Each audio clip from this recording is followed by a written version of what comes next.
Esse vídeo viralizou essa semana por todos os motivos errados.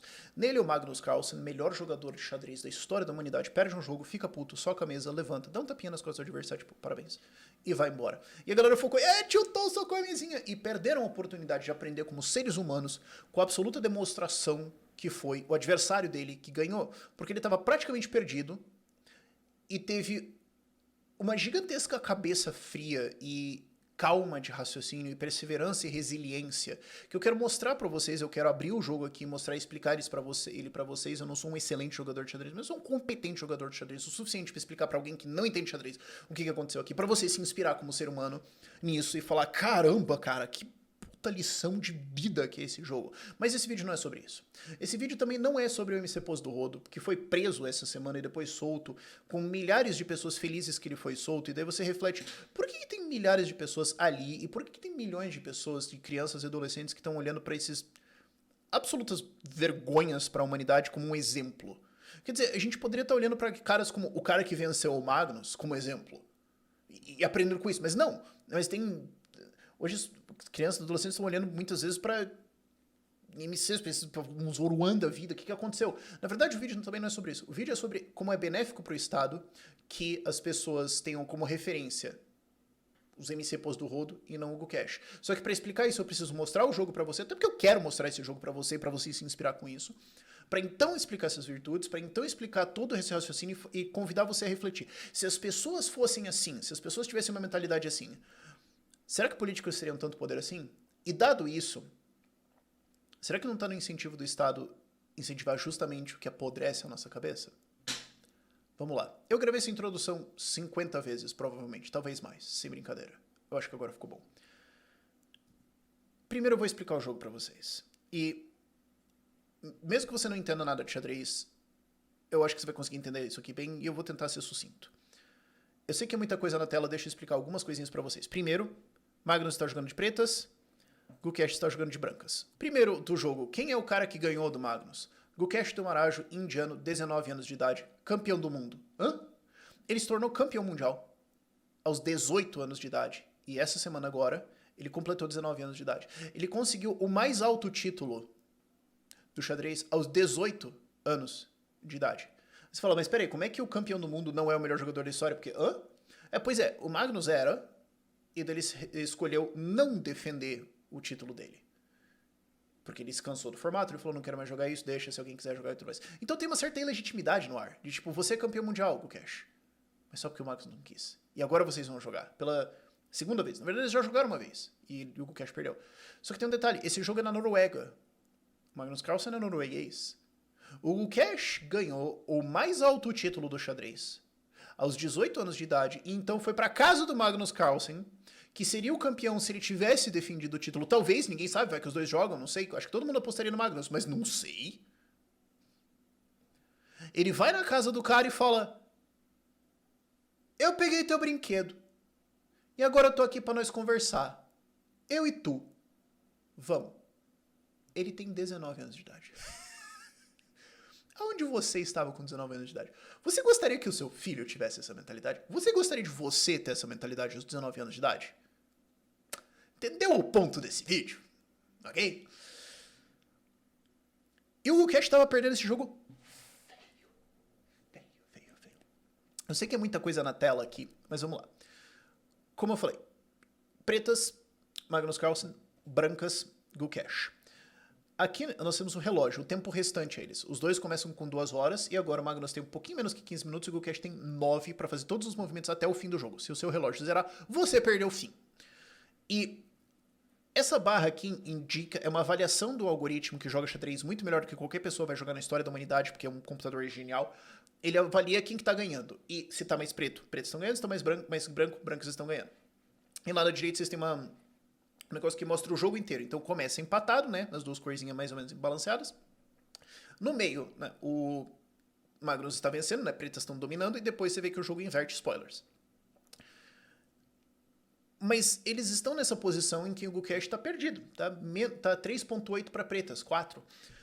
Essa é uma posição em que, inclusive, vários jogadores abandonariam o jogo. Isso acontece em xadrez.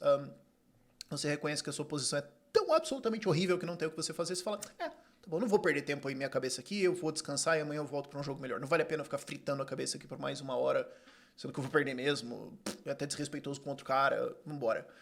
E o Hugo Cash falou numa entrevista que, depois do jogo que ele cogitou abandonar o jogo aqui. Mas ele falou: eu irei grande mestre. E daí eu fiz 18 anos de idade. Acho que ele foi grande mestre aos 13 ou 14. Onde que você tava nessa idade? E daí eu ganhei o maior título da história do xadrez. A maior coroa possível. E daí eu fiz 19 anos de idade. E daí eu saí da Índia e peguei o avião e peguei todo o jet lag pra vir até a Noruega. Até desafiar o cara até aqui. E nós chegamos no jogo até que nós jogamos 3 horas e meia pra chegar até aqui. Eu não vou abandonar esse troço. Magnus, eu sei que você é o melhor da história. É bom. Mas eu tô aqui. E eu sei que eu quase perdi o jogo praticamente. Mas você quer me matar? Vem buscar. E tem um ditado em xadrez, tem vários, mas um deles é: pra você ganhar de um grande mestre, você tem que ganhar dele várias vezes no mesmo jogo, porque eles têm vários recursos pra evitar perder. E aqui são 2 super grandes mestres jogando. Ele fala: não, cara, eu posso estar perdido, mas vem buscar.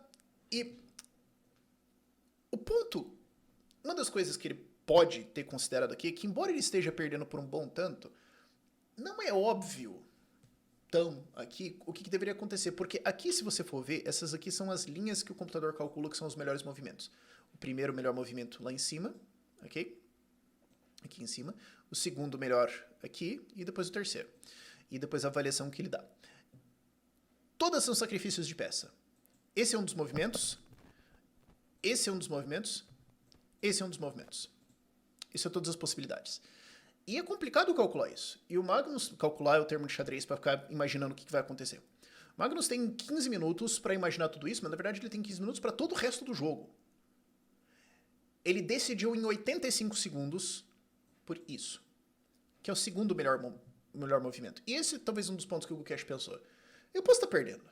Ok. Mas não é tão fácil assim ganhar esse jogo, não é óbvio. Isso aqui é uma posição muito maçarocada, cara. Tem umas posições que é muito óbvio. Você olha e fala, cara, não tem. Agora essas aqui você olha e fala, pode ser o melhor da história, Magnus. Mas você consegue resolver isso aqui?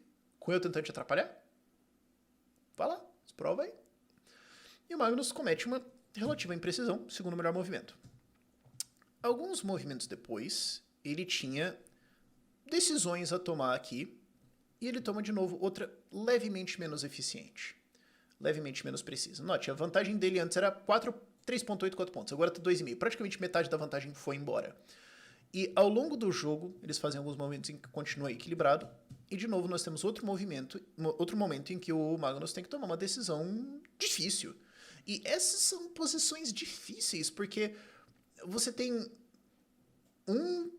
2, 3, 4, 5, 6, 7, 8, 9 movimentos possíveis. 10.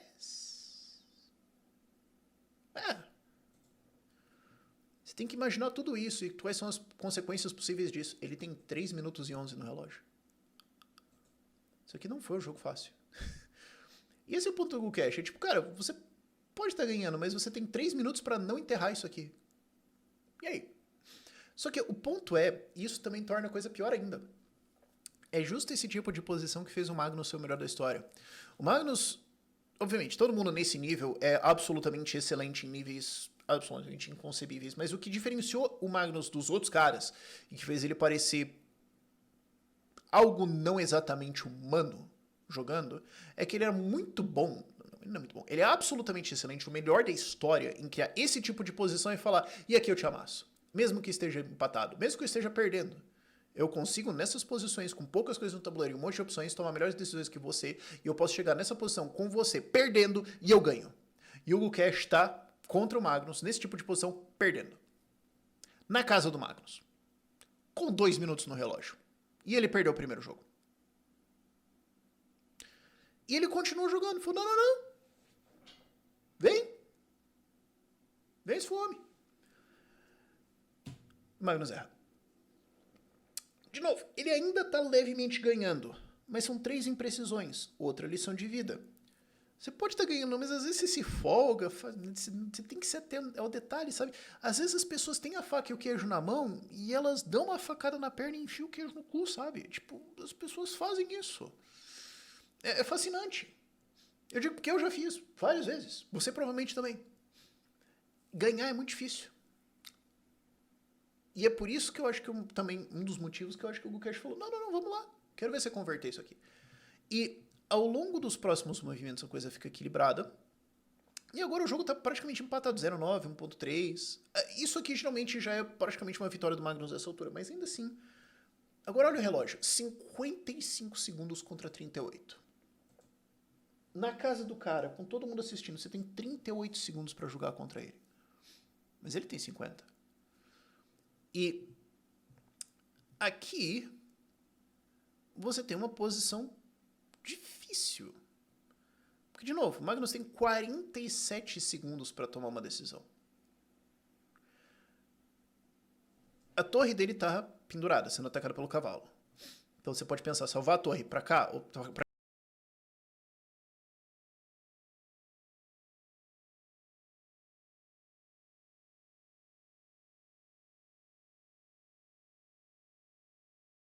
Eu posso também avançar meus peões.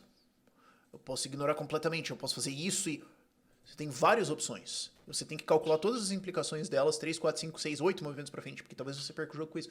47 segundos no relógio. Magnus erra. E... ainda assim não é tão óbvio. Você fala, eu tô olhando pra barra, é óbvio. Não, porque aqui o Gukesh tem 21 segundos pra calcular. Calcular o termo de xadrez pra estimar e imaginar o que vai acontecer. Não, porque, ó, eu vou tomar a torre do cara, então eu posso tomar aqui, o rei dele toma de volta, aí eu pego a torre do cara, eu tenho um cavalo a mais, certo? Mas em xadrez, se um peão chega no fim do tabuleiro, ele vira uma dama. Então eu tenho que calcular, se o meu cavalo tomar esse peão aqui, aí ele avança aqui, digamos, né? Esquece isso aqui. Então, aí eu vou vir pra cá. Não, porque daí o peão dele me toma. Então eu vou vir pra cá, ele vem pra cá. Mas aí eu não posso tomar o peão dele, porque o rei protege. Não, então isso não funciona. Então eu tenho que vir pra cá. Ok, mas daí ele vem pra cá. Eu posso tomar, mas o rei dele pega de volta. Então eu não tenho meu cavalo mais. Mas ele ainda tem esse peão.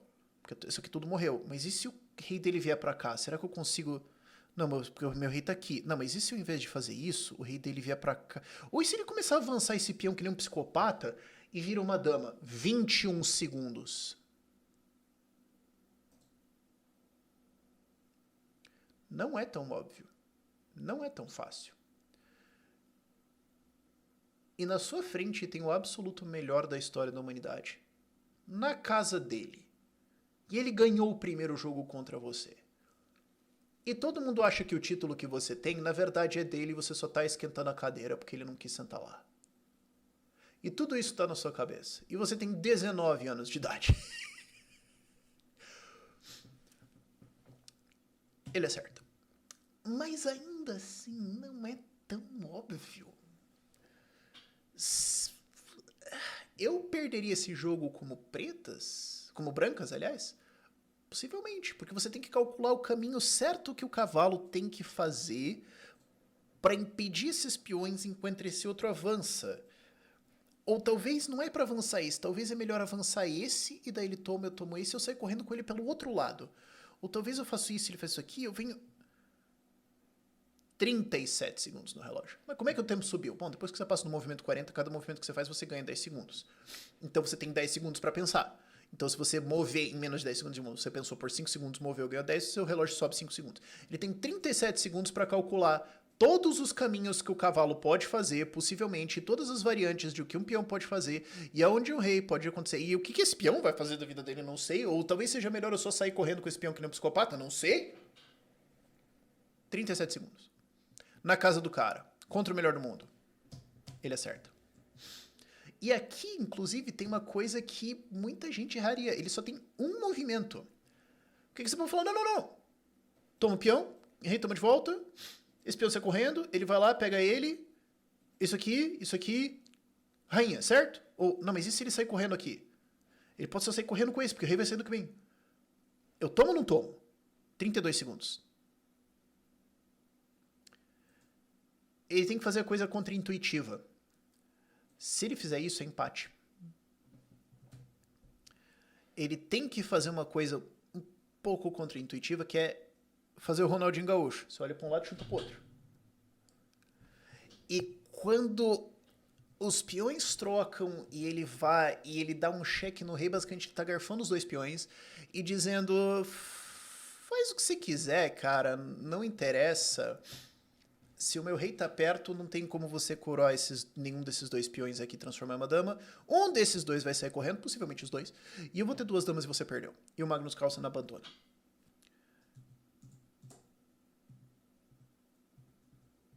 Ele jogou aqui, ele tinha 13 segundos no relógio.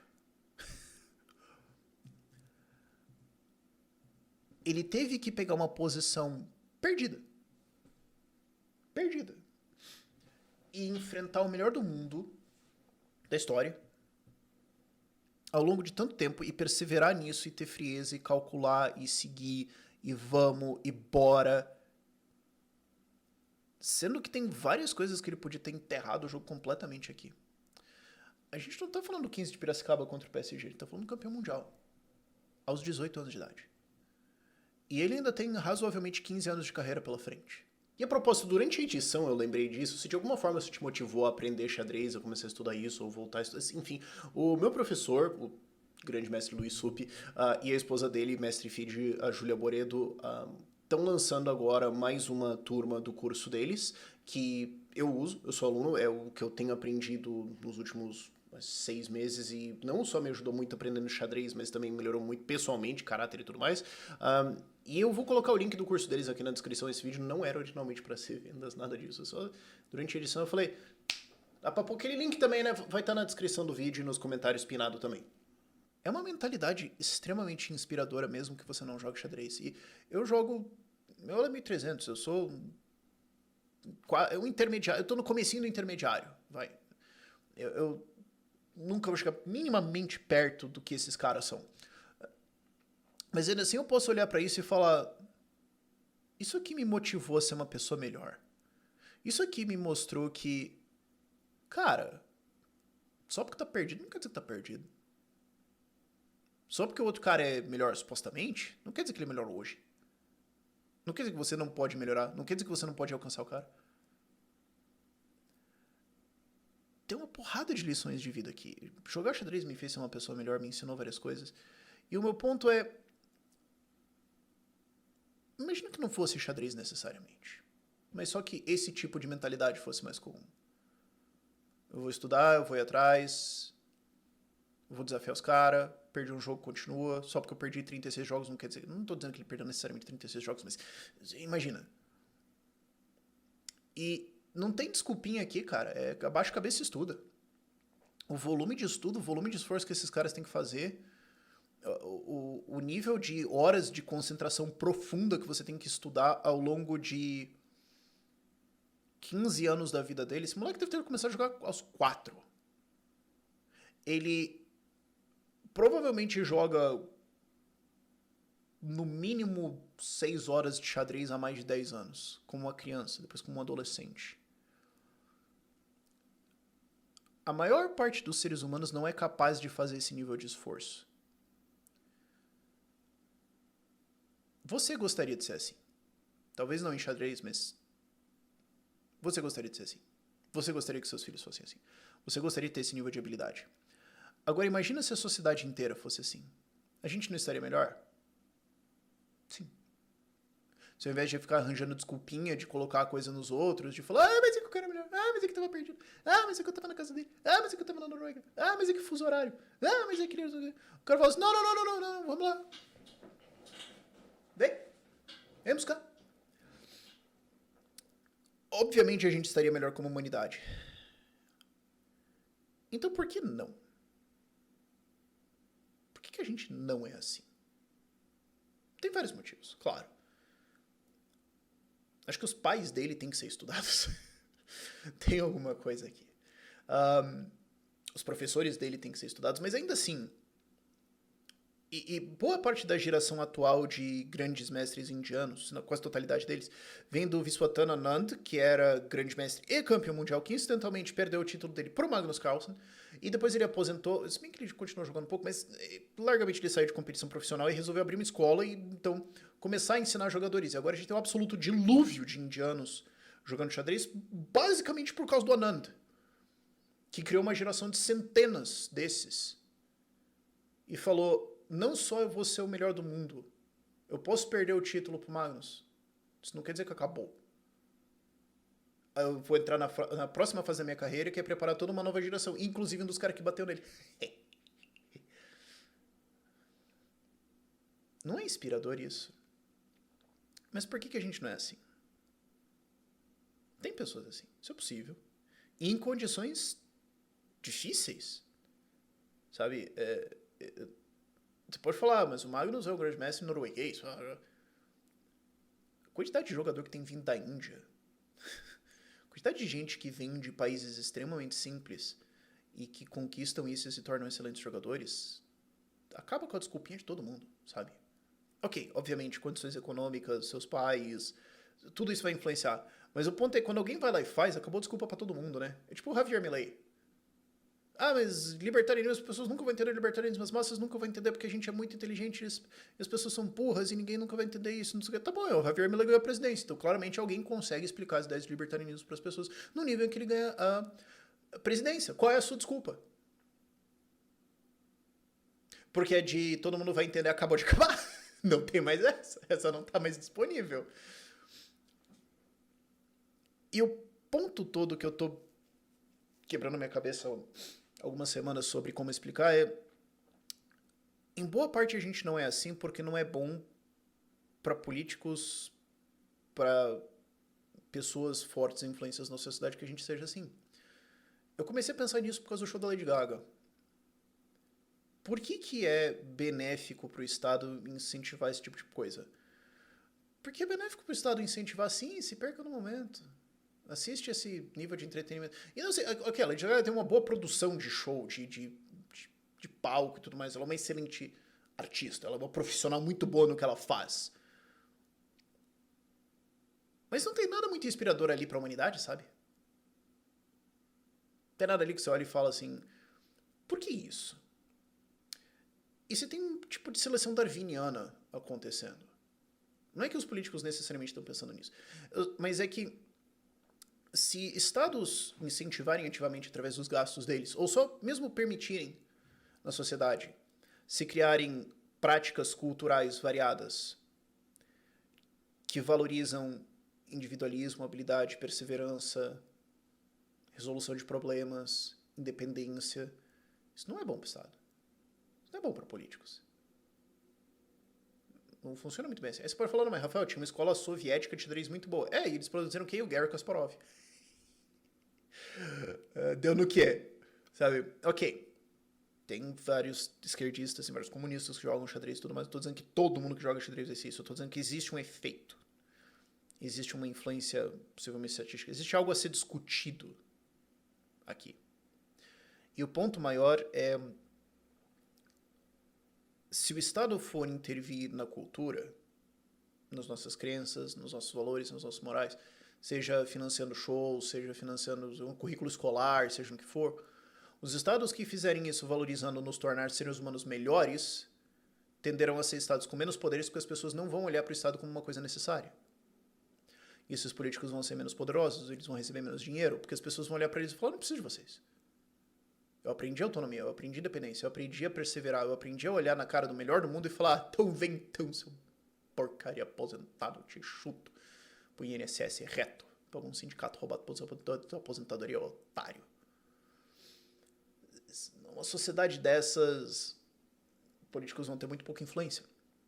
Por outro lado, políticos que influenciarem, vamos fazer escola de funk.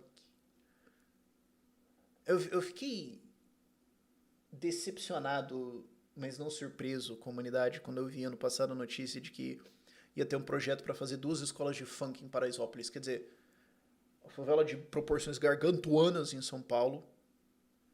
E o governo falou, não, nós vamos tirar milhões de pessoas para incentivar essa galera aqui. O que eles estão precisando é aprender a dançar funk. não vai... E assim, eu não acho que o Estado é capaz de fazer qualquer coisa direito. Se você é novo no canal e tá aqui por algum motivo, parabéns pela essa resiliência, inclusive. Obrigado. O Estado... Eu não olhei pra isso e falou assim, o que a gente precisa ensinar? Empreendedorismo, sei lá. Não, a gente precisa ensinar funk. Quer dizer, é um veneno. É a mesma coisa que a União Soviética fazia quando eles deliberadamente vendiam um monte de vodka barato pra todo mundo ficar bêbado e não questionar o regime. Isso não era uma prática só da União Soviética. A Rússia imperial fazia isso. De financiar e subsidiar vodka barato pra todo mundo ficar bêbado e não ficar pensando que o governo é uma porcaria. Não é diferente. Quando você defende que o Estado tem que se enfiar de alguma forma em alguma coisa cultural, valores, etc., eu quero que você lembre disso aqui como um incentivo a isso. O Estado vai ter um incentivo darwiniano, mesmo que não seja explícito, planejado, ele vai ter um instinto darwiniano de tentar apodrecer a cabeça das pessoas o máximo possível. Então, esses milhões que são gastos em cultura, em esportes, em não sei o que, os estados que privilegiarem aquilo que de fato enaltece o ser humano vão ser os perdedores no longo prazo. Os estados que incentivarem aquilo que destrói a nossa cabeça são aqueles que vão ter políticos mais poderosos, com mais dinheiro, mais influentes, e um povo mais infantilizado, mais dependente, mais, eu vou perder, não sei more. Então, quando a gente olha para a história brasileira, e aqui eu não estou falando só do governo Lula, eu estou falando... A história do Brasil é tratar a população que nem um bando de criança. O governo Getúlio Vargas se resume a vocês vão ser tratados que nem um bando de bebê. Vocês não vão ter nenhuma liberdade, nada. Eu estava fazendo tudo para vocês. Não tem que pensar em nada. E aí depois, 80 anos depois, a gente olha e fala, a gente tem uma nação de crianças. Não é coincidência. É o plano. É uma seleção darwiniana que aconteceu. Não defenda que o Estado tem que se envolver nessas coisas. Seja extremamente cético toda vez que ele vai se envolver nessas coisas. Os valores, o que está na nossa cabeça, as nossas crenças, como a gente enfrenta a dificuldade, como a gente aprende, como a gente se valoriza, a nossa própria autoestima, são as coisas mais valiosas que a gente tem. Toma essa pra galera que fica falando que a libertário só fica falando de economia, tá? Fica esse de... beijinho pra vocês. E quando o Estado se envolve nisso, é muito pior do que quando ele se envolve na economia. E por consequência, também, boa parte do nosso caminho de libertação dessa política lixo que a gente tem no Brasil, mas também em tantos vários outros países, e não só de políticos, mas também de artistas, de empresários que se envolvem com o governo para de alguma forma ganhar dinheiro deles para mandar na sua vida, a nossa libertação deles também passa por a gente valorizar e promover, como eu quis fazer ao longo desse vídeo, as coisas que nos tornam seres humanos melhores. Porque daí a gente tem a cabeça para querer a liberdade, para querer essa independência, porque a gente tem isso na nossa cabeça. E a gente também tem a resiliência, a gente tem a espinha necessária para buscar isso ao longo dos anos e décadas que vão ser necessários para pegar de volta o que era nosso e esses desgraçados tiraram da gente. Esse é o vídeo mais esquisito que eu fiz em toda a minha carreira. De 14 anos produzindo conteúdo em 2 profissões diferentes. Foram 50 takes para eu chegar aqui. Mas agora que quase todo o meu faturamento não vem mais do YouTube, eu não tenho mais uma dependência financeira de fazer a pauta do dia e tudo mais, eu tô livre para fazer os vídeos que eu quiser. E daí deu nisso aqui. Se acostumem.